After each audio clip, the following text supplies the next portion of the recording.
Her first love returned as a Mafia boss. And stopped her wedding with a cold warning. You're not marrying him. Elena Vasquez stood in front of the mirror and took a slow breath. The wedding dress was perfect. It was simple, white, with soft lace along the sleeves. Her dark hair was pinned up gently, with a few curls falling around her face. Her mother had cried the moment she saw her. Her maid of honor, Rosa, had said she looked like a dream. But Elena did not feel like a dream. She felt like a woman who was trying very hard to feel something she was supposed to feel, and coming up just a little short. She pressed her hand flat against her chest, where her heartbeat was quiet and steady. Not racing. Not nervous in the way a bride was supposed to be nervous. Just still. She told herself that was a good thing. She told herself that stillness was peace. That peace was love. That love did not always have to look like fire. She had learned that lesson the hard way, 7 years ago. His name had been Marco Reyes. She had been 20 years old when she met him, and she had loved him the way young people love when they do not yet know that love can be taken from them. Completely. Without reservation. Without any thought of protecting herself. He had been 23. Not rich, not powerful, not the kind of man her family would have chosen for her. He worked at a garage on the edge of the city, came home with grease on his hands and a wide smile on his face, and looked at Elena as though she was the best part of any room she walked into. They were together for 2 years. 2 years of long evenings on park benches, of shared meals and long walks and whispered conversations that stretched past midnight. 2 years of being completely certain that the future had a shape, and that shape included him. And then, one morning, he was simply gone. No message. No letter. No explanation. His phone went silent. His apartment was empty. The garage where he worked said he had quit without giving notice. His few friends said they had not heard from him either. Elena waited for a month. Then she spent another month searching. Then she spent 6 months learning how to stop searching. Then she spent 5 years learning how to stop thinking about him every single day. She thought she had succeeded. She thought the work was done. She thought wrong. The cathedral was beautiful that morning. It sat on a quiet street in the old part of the city, made of pale stone that turned golden in the morning light. Elena could hear the string quartet playing from inside as she waited in the small room to the side of the main doors. The music was gentle and lovely. Everything was exactly as it had been planned. Daniel Harrow stood at the altar, waiting for her. Daniel was everything a person could point to and call a good choice. He was 33, kind, well-spoken, and steady. He had walked into Elena's life 18 months ago at a friend's dinner party and had been consistently, quietly wonderful ever since. He remembered her coffee order. He sent her voice messages when she was having a hard week. He met her family and was polite and warm and made her uncle laugh. He was safe. He was good. He was there. Rosa was adjusting Elena's veil when they both heard the sound. It was a shift in the music, not a stop, but a hesitation, the way a river pauses just before it changes direction. Then came the murmur of voices from inside the cathedral, low at first, then growing. Rosa frowned and leaned toward the door. She pulled it open just a crack and looked through. The color left her face. "Elena," she said carefully. "There is a man." Elena looked at her. In the aisle. Walking up the center. Rosa paused. "I don't know who he is. But everyone is looking at him." "And Daniel," she stopped. "Daniel what?" "Daniel looks like he has seen something he did not want to see." Elena stepped to the door. She pressed one eye to the gap and looked through. The cathedral was full of people, all of them now turned toward the back of the aisle. A man was walking forward. He wore a black suit, no tie. His hands were relaxed at his sides. He moved without hurry, without apology, as though he had every right in the world to be exactly where he was. She knew those shoulders before she saw his face. She knew the way he carried himself, that quiet steadiness, that particular stillness that she had once found so comforting and now found terrifying. He stopped at the front of the aisle. He stood in front of the first pew, where her Uncle Augusto sat, and he looked at the old man for a long, wordless moment. Then he turned toward the side door. toward her. His eyes found the crack in the door as though he already knew she was standing behind it. Elena's hand tightened on the door frame. 7 years. He had aged in ways that changed him and in ways that did not. The jaw was sharper. The eyes were quieter. There was something around him now that had not been there before, a weight, a gravity, as though the air near him bent slightly toward him. He was not the young man from the garage anymore. She did not know yet what he was instead. He walked to the side door and pushed it open. They stood 2 feet apart in the narrow side corridor. Rosa had slipped away without a word. Marco looked at Elena the way a man looks at something he has thought about for a very long time and still finds that words are not enough. Elena looked at him the way a woman looks at something she had buried and now has to face above ground. Neither of them spoke for a moment. "You look exactly the same," he said. His voice was lower than she remembered. Quieter. "I'm not," she said. "I know." He nodded once. "Neither am I." She could hear the music still playing beyond the wall.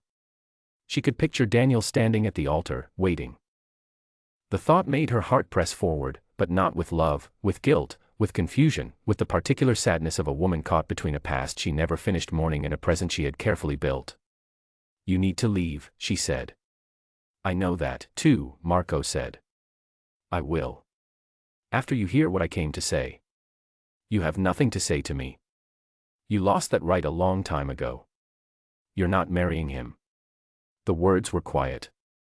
They were not shouted or dramatic. He said them the way a person states something that is simply true, the way one might say the sky is overcast or the train is late. Elena stared at him. "I'm sorry. I'm not here to take you back," Marco said. "I'm not here to make speeches. I'm here because the man standing at that altar is not who you think he is. And because I owe you the truth. I owe you at least that much." "You owe me far more than that," she said. "Yes. I do." He reached into his jacket and produced a small folded envelope, which he held out to her. "But we can only start with what we have time for." She did not take the envelope. She looked at it, then at him. "Where did you go?" she asked.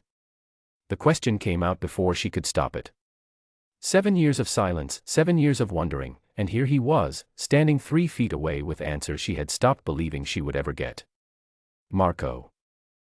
Where did you go?" Something moved behind his eyes. He was quiet for a moment. "Your uncle," he said. "Augusto. He came to me.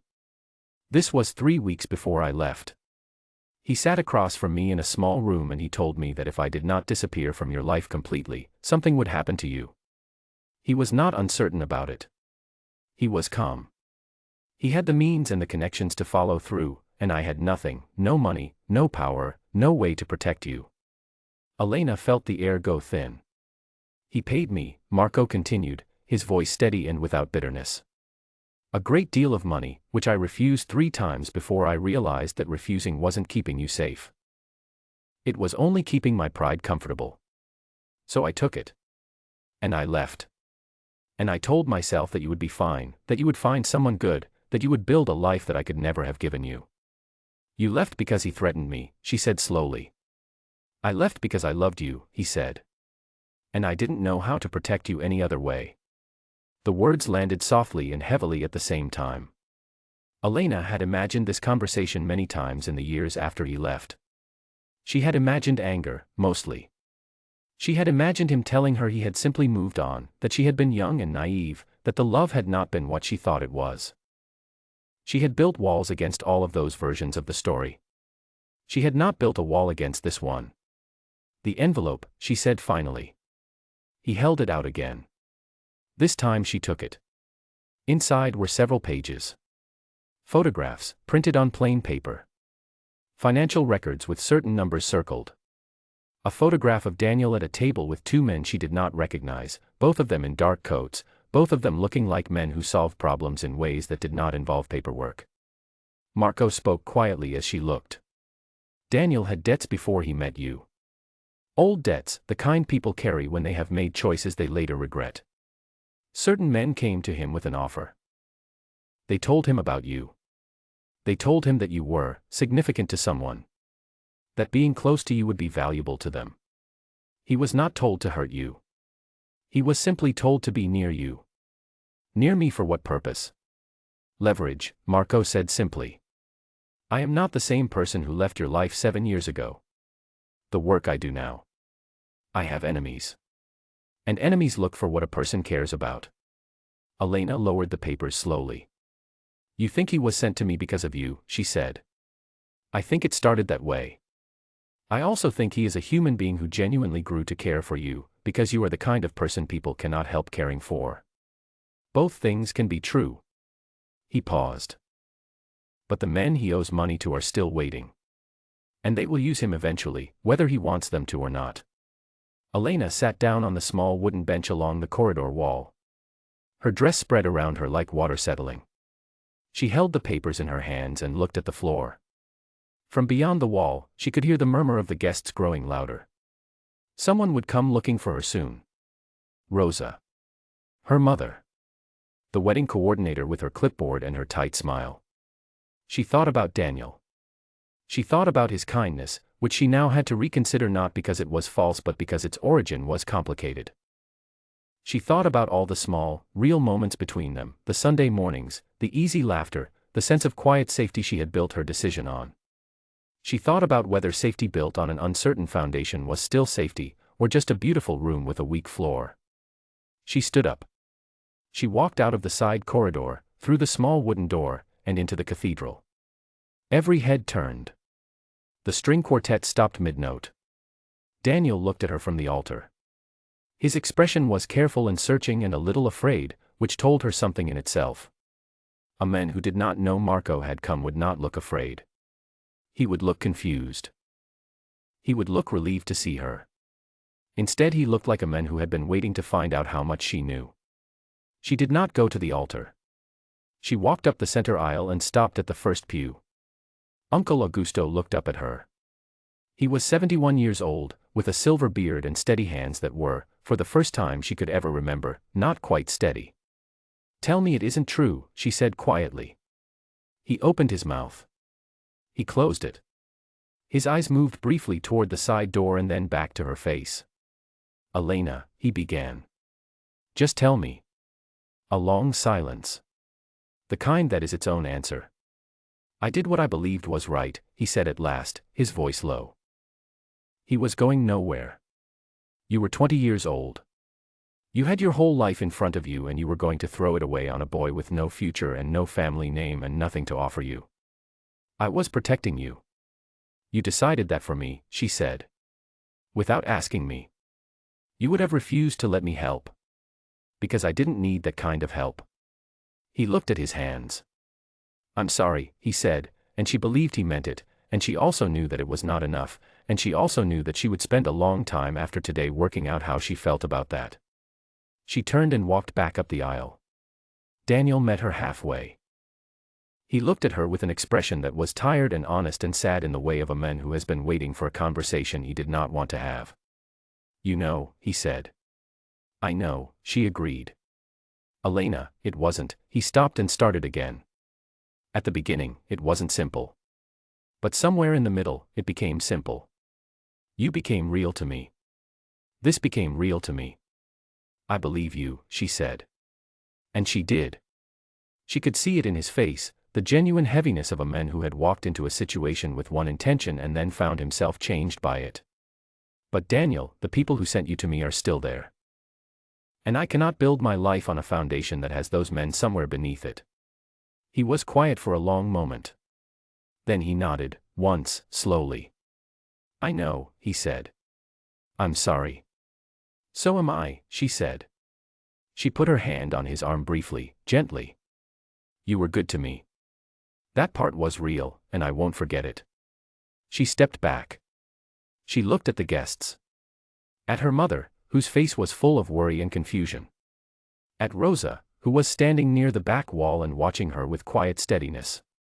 At the flowers, at the candles, at all the beautiful, carefully arranged pieces of a day that had been planned down to the last detail. She walked to the altar. She picked up her bouquet of white roses, which she had set down there moments before. She held it for a moment. Then she placed it back down, gently, as though setting something to rest. She walked up the aisle toward the main doors of the cathedral. She pushed them open herself. The morning light came in warm and wide. Marco was standing on the cathedral steps. He was not waiting with open arms. He was not waiting with a triumphant expression. He was standing with his hands in his pockets, looking out at the quiet street, and when he heard the doors open he turned. They looked at each other in the daylight. "You're still here," she said. "I wasn't going to leave without knowing you were all right," he said. "Are you going to tell me what to do next?" she asked. There was no anger in the question, just a careful edge. "Are you going to tell me that now I should choose you?" "No," he said simply. "Then what do you want?" He was quiet for a moment, looking at her. "I want you to know the whole truth," he said. "I want you to make choices with real information, not with the version of events that other people arranged for you. That's all.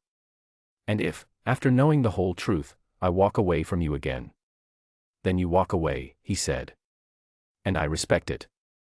You have always had the right to choose, Elena. Someone took that right away from you once, and I will not be the person who takes it again." She looked at him for a long time. She looked at the men he had become, someone harder, someone more serious, someone who carried the weight of a life that had not been simple or soft. She looked at what was still there underneath all of it, the directness, the care, the particular way he had of being entirely honest even when honesty was difficult. She did not throw her arms around him. She did not say yes to anything. She sat down on the top step of the cathedral. After a moment, he sat beside her, leaving space between them. The morning went on around them, gentle and indifferent, full of ordinary people living ordinary lives. "Tell me everything," she said quietly. "From the beginning. All of it. Don't leave anything out." He looked at her. "That will take a while," he said. "I'm not going anywhere," she said. And so he began. They sat on the steps of the old stone cathedral as the morning light shifted and the city woke up around them, and Marco Reyes told Elena Vasquez the truth, all of it, without softening and without shortcuts. She listened. She did not cry, and she did not forgive him yet, and she did not know what came next. But she sat beside him in the warm morning air, and she listened, and somewhere in the back of her chest, in the quiet space behind all those years of carefully constructed stillness, something that had been holding its breath for a very long time slowly, carefully, began to breathe again. End.